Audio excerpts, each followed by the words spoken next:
Hello everyone, today in 10-minute Shogi openings, we're going to be covering Pawn 4-5 Rapid Engage against 4th File Rook. Last time I covered against 3rd File Rook, but some of the lines are different against 4th File. So this is a static Rook opening against obviously 4th File Rook.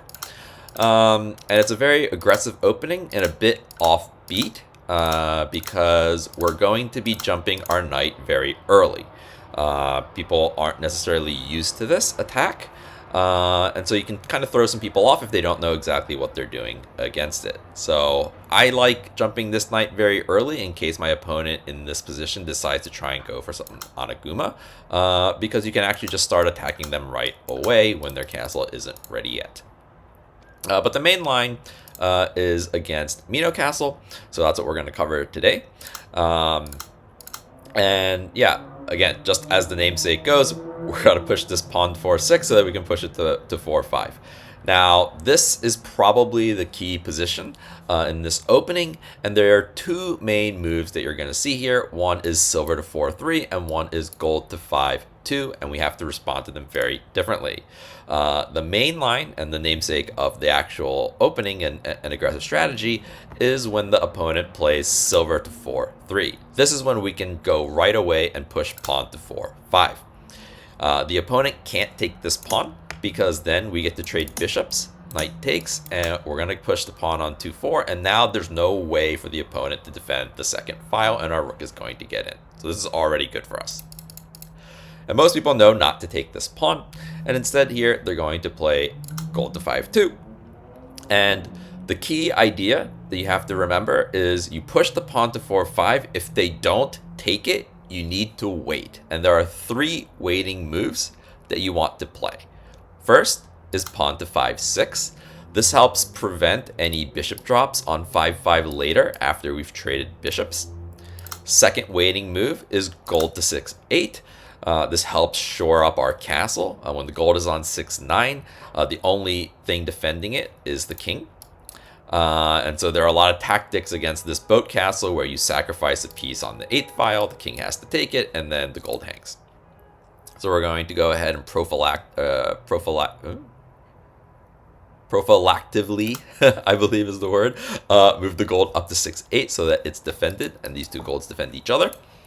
And then the last and third very important move that you need to include is pawn to 1-6. What this prevents is after a similar bishop exchange, and eventually when the rook ends up on 2-4, you're preventing bishop drop on 1-5, which ends up a lot of times forking the rook and this silver and combining with the rook, and you end up losing a two-piece exchange and having the opponent get their rook into your camp. So that's what this pawn on 1-6 prevents. Very important that you remember these three moves in combination: pawn to 5-6, gold to 6-8, and pawn to 1-6. And after you've done all of those moves, then we can go ahead and start the attack. Pawn takes on 4-4. So again, very important to remember those three waiting moves. So here, almost always people are going to take with the silver. We're going to go ahead and throw in pawn to 2-4. The most common move that you're going to face here is pawn takes on 2-4. But actually, I believe the engine likes bishop takes 2-4 better. And the key move here that you need to remember is pawn drop on 2-2. He can't take with the rook because then this silver is going to hang. They have to just jump the knight, and then we get to make a toking, and we have a very simple attacking plan now.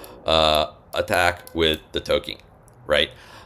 So this actually becomes pretty straightforward. I think it's still a pretty even game, but it's much more difficult to play on the side of Gote because we have made a toking and our plan is very straightforward.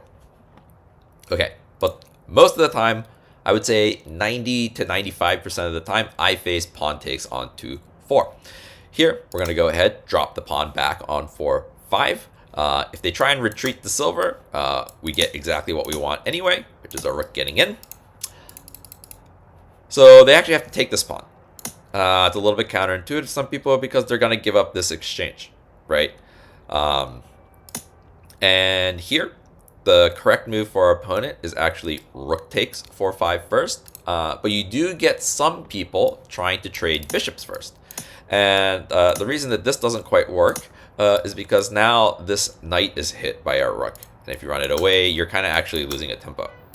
Whereas if you take the actual move, which is rook takes first, then we're going to initiate the bishop exchange, and the knight gets to be on 3-3. And then when we go ahead and take the pawn here, you have Grote has the option to offer a rook trade by moving to 2-5. Now, the actual best move for Grote is to drop a knight on 4-6 first. So you're using the influence of this rook on the 4th file first and putting some moves in to affect Sente's camp.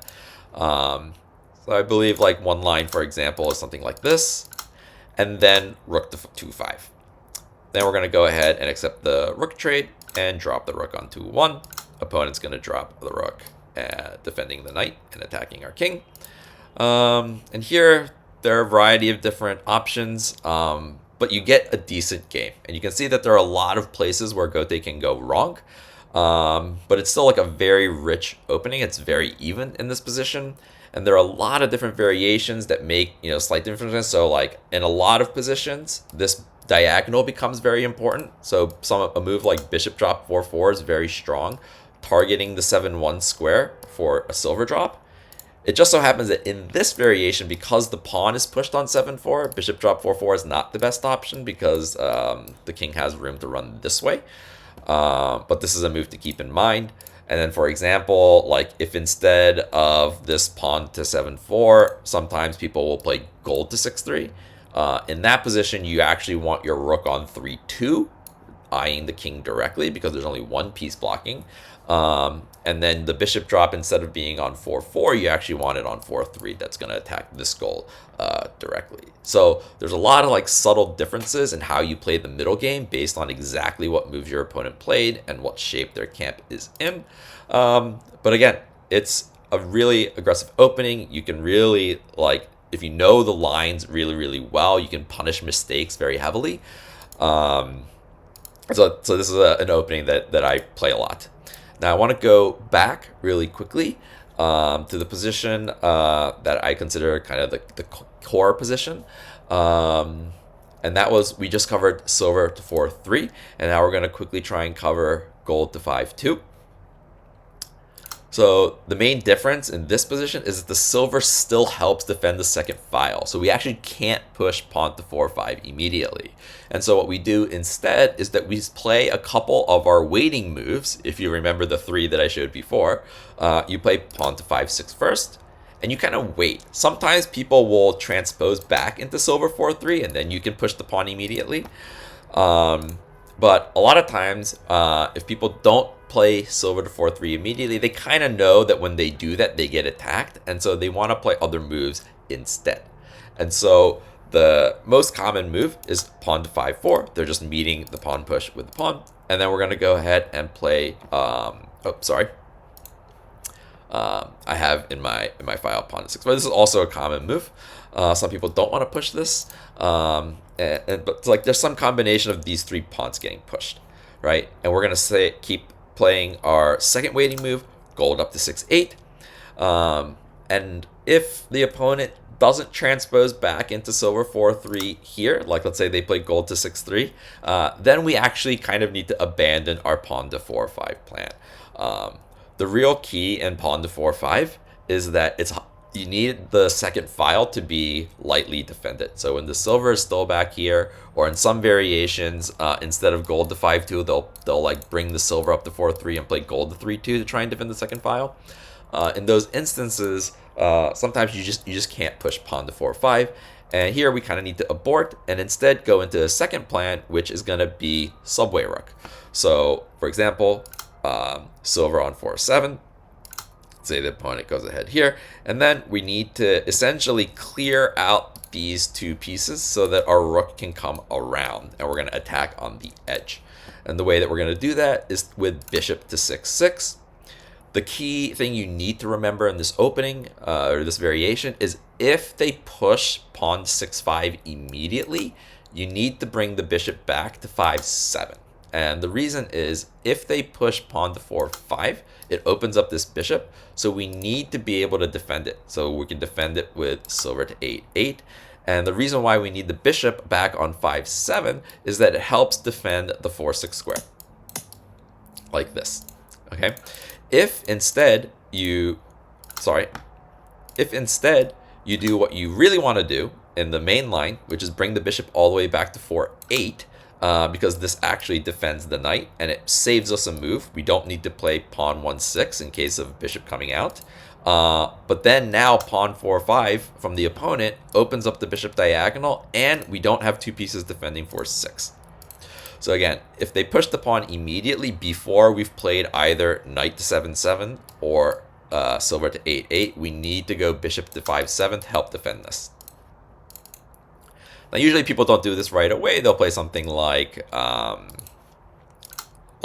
to 7-7 or knight to 7-3, in which case we can go ahead and play knight to 7-7, and then if they come with pawn 4-5, we can just retreat the silver all the way back here because bishop is not coming for the attack.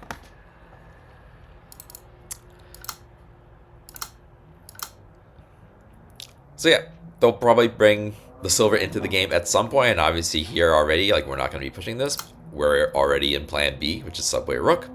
And the nice thing, again, because we have the bishop back here defending, we don't need to waste the move on this, and this bishop still eyes the edge. This is actually a very common response. People will try and defend the second file, but we're actually going to just drop the rook back. And our plan is lance up, rook around, pawn. I think a lot of times you also want to include pawn to 8-6, because if they counterattack the knight's head, you want to be able to play silver to 8-7 to defend it. But this is actually already a pretty difficult position for the opponent because they've jumped the knight to 7-3. So there are variations of this where they don't jump this knight because they kind of know that this is difficult. And I think the best defense against this is actually to push the pawn to 8-4. It's counterintuitive because you actually can just take it with the bishop, but you actually need to be able to get the silver on 8-3 to defend the edge. So yeah,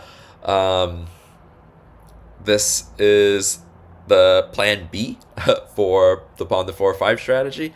So hopefully you can try this out and win some games. Thanks.